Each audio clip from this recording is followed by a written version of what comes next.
Hastina tour కు వెళ్లారు ముఖ్యమంత్రి రేవంత్ రెడ్డి. సాయంత్రం 4 గంటలకు ఢిల్లీలో జరిగే సిడబ్ల్యూసీ సమావేశానికి హాజరు కానున్నారు. సిడబ్ల్యూసీ సమావేశం తర్వాత కాంగ్రెస్ పాలిత రాష్ట్రాల ముఖ్యమంత్రులు రాహుల్ గాంధీ, మల్లికార్జున ఖర్గే, కేసీ వేణుగోపాల్తో ప్రత్యేక సమావేశం కానున్నారు. ఇక కులగణన అంశంపై కాంగ్రెస్ ముఖ్యమంత్రులతో అగ్రనేతలు చర్చించనున్నారు. సీఎం రేవంత్ రెడ్డితో సిడబ్ల్యూసీ సభ్యులు దామోదర రాజనరసింహ, వంశీచంద్ రెడ్డి కూడా ఢిల్లీకి వెళ్లారు. హస్తినా టూర్ కు వెళ్లారు ముఖ్యమంత్రి రేవంత్ రెడ్డి. సాయంత్రం 4 గంటలకు ఢిల్లీలో జరిగే సిడబ్ల్యూసీ సమావేశానికి హాజరు కానున్నారు. సిడబ్ల్యూసీ సమావేశం తర్వాత కాంగ్రెస్ పాలిత రాష్ట్రాల ముఖ్యమంత్రులు రాహుల్ గాంధీ, మల్లికార్జున ఖర్గే, కేసీ వేణుగోపాల్తో ప్రత్యేక సమావేశం కానున్నారు. ఇక కులగణన అంశంపై కాంగ్రెస్ ముఖ్యమంత్రులతో అగ్రనేతలు చర్చించనున్నారు. సీఎం రేవంత్ రెడ్డితో సిడబ్ల్యూసీ సభ్యులు దామోదర రాజనరసింహ, వంశీచంద్ రెడ్డి కూడా ఢిల్లీకి వెళ్లారు. ఇక CWC meeting, CM Delhi tour కు సంబంధించిన మరిన్ని అప్డేట్స్ మదార్ లైవ్ లో అందిస్తారు. మదార్, హస్తినలో సీఎం రేవంత్ టూర్ షెడ్యూల్ ఏంటి? జ్యోతి, మరి కాసేపట్లోనే సీఎం రేవంత్ రెడ్డి ఢిల్లీ చేరుకుంటారు.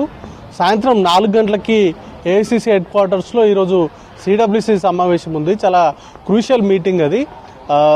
కులగణనకు సంబంధించి కేంద్ర ప్రభుత్వం జనగణనతో పాటు కులగణనకు కూడా ఇంప్లీట్ చేయాలి, దానిలో భాగంగానే కులగణన కూడా చేస్తామంటూ కూడా ప్రకటన చేసినటువంటి నేపథ్యంలో కాంగ్రెస్ పార్టీ ఎస్పెషల్లీ కులగణనకు సంబంధించిన అంశాలపై చర్చించేందుకు ఈ సిడబ్ల్యూసీ సమావేశాన్ని ఏర్పాటు చేశారు. ఏఐసీసీ అధ్యక్షుడు మల్లికార్జున ఖర్గే నేతృత్వంలో ఈ సమావేశం ఉంటుంది.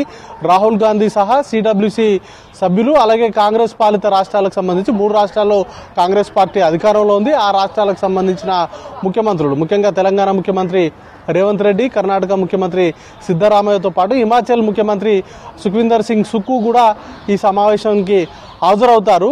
కాంగ్రెస్ పార్టీకి సంబంధించి చాలా క్వశ్చన్స్ ఉన్నాయి. కేంద్ర ప్రభుత్వం కులగణనకు సంబంధించి తీసుకొస్తున్నటువంటి నేపథ్యంలో వాటికి సంబంధించి ఎప్పటిలోపు దాన్ని పూర్తి చేస్తారు అనే దానిపైన, టైం బాండ్కు సంబంధించిన అంశాలపైన కాంగ్రెస్ పార్టీ రేజ్ చేస్తూ ఉంది. ఓవైపు కేంద్రం తీసుకొచ్చినటువంటి కులగణన అంశానికి సంబంధించి పూర్తి స్థాయి మద్దతును తెలుపుతూనే దానికి సంబంధించి ఎప్పటిలోపు ఆ అంశాన్ని పూర్తి చేస్తారనే దానిపైన కాంగ్రెస్ పార్టీ క్వశ్చన్ చేస్తూ ఉంది. వాటితో పాటు శాస్త్రీయంగా, పారదర్శకంగా చేస్తామనేటువంటి కామెంట్స్ కూడా చేస్తున్నటువంటి నేపథ్యంలో ఇప్పటికే తెలంగాణ ప్రభుత్వం సక్సెస్ఫుల్గా ఈ కులగణన పూర్తి చేసింది. దానికి సంబంధించిన రిపోర్ట్ని కూడా అసెంబ్లీలో టేబుల్ చేయడంతో పాటు బీసీలకు రిజర్వేషన్లు కల్పిస్తూ 42% రిజర్వేషన్లు కల్పిస్తూ బిల్లును అనేది కూడా తీసుకొచ్చింది. కాబట్టి ఎంటైర్ కులగణనకు సంబంధించినటువంటి వ్యవహారంలో తెలంగాణ మోడల్ అనేది ఒక రోల్ మోడల్గా ఉండేటువంటి అవకాశం ఉంటుంది. ఒక బ్లూ ప్రింట్ లాగా, ఒక దిక్సూచిగా ఉండేటువంటి అవకాశం ఉంటుంది. దాన్ని తీసుకోవాలి అనేటువంటి డిమాండ్ను కూడా కాంగ్రెస్ పార్టీ చేస్తూ ఉంది. అయితే ఈ అంశాలపైన ఎదురైనటువంటి ఛాలెంజెస్ కావచ్చు, కులగణనకు సంబంధించినటువంటి కాంగ్రెస్ పార్టీ చేసేటువంటి సూచనలకు సంబంధించి ఏ అంశాలను పరిగణలోకి తీసుకోవాలి, వీటికి సంబంధించినటువంటి అంశాలన్నింటిపైన కూడా ఈరోజు సుదీర్ఘంగా చర్చ అనేది కూడా చేపట్టేటువంటి అవకాశం ఉంది. వాటిపైన పూర్తి స్థాయిలో ఫోకస్ అనేది కూడా చేయబోతూ ఉన్నారు. కాంగ్రెస్ పార్టీ మొదటి నుంచి కూడా కులగణనను చేయాలి అనేటువంటి డిమాండ్ చేస్తూనే దేశవ్యాప్తంగా ఆందోళనలు కూడా చేయాలని కూడా భావించింది. ఇటీవల అహ్మదాబాద్లో జరిగినటువంటి కాంగ్రెస్ పార్టీకి సంబంధించినటువంటి సమావేశంలో కూడా కులగణన చేయాలి అనేటువంటి డిమాండ్ చేసింది.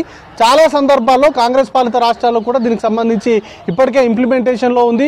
అలాగే మిగతా రాష్ట్రాల్లో కూడా ఇంప్లిమెంట్ చేయాలనేటువంటి డిమాండ్ కూడా కాంగ్రెస్ పార్టీ చేసింది. కులగణనతోటే సామాజిక న్యాయం అనేది కూడా దక్కుతుంది అన్ని వర్గాలకు. దేశంలో ఎంతమంది ప్రజలు ఉన్నారు, వారికి సంబంధించినటువంటి సామాజిక, ఆర్థిక, రాజకీయంగా వారికి అందుతున్నటువంటి ప్రయోజనాలకు సంబంధించినటువంటి అంశాల్లో కులగణన చేపడితేనే ఆయా వర్గాలకు, ఇప్పటివరకు న్యాయం దక్కకుంటున్నటువంటి వర్గాలకు న్యాయం దక్కుతుంది అనేటువంటి ఆలోచనలో కాంగ్రెస్ పార్టీ ఉంది.